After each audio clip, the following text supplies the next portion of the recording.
I sought the Lord and he heard me and he delivered me from all my fears. And that is where my testimony starts. As I shared before, I had a business that I had to close. And when you close a business, it means you have no more income.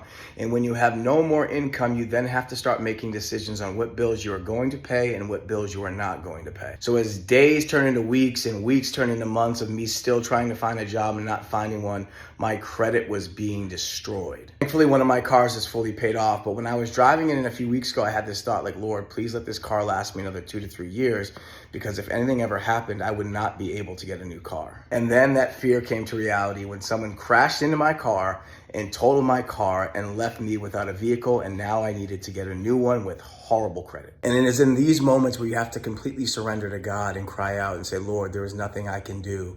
I need you to move. With that, I took a step of faith and started looking at cars and saw that people wanted to give me a used car with a 20% finance rate, which was outrageous. But I couldn't sit on my hands. I needed a car, so I had to do something. So I walked into a dealership that I had no business being in, and somehow I walked out with a brand new car with only a 6% interest rate. So after I'm talking to my brother, telling him about the deal that I just got because he's a car salesman somewhere else, and he says, how did you get that deal? They only give that deal to people with great credit. My response was, only God can do it. I don't know how he did it, but he did it. If God did it for me, he can do it for you. He sees your pain. He hears your cry. Remember, faith without works is dead. Whatever you're praying for, take a step in that direction.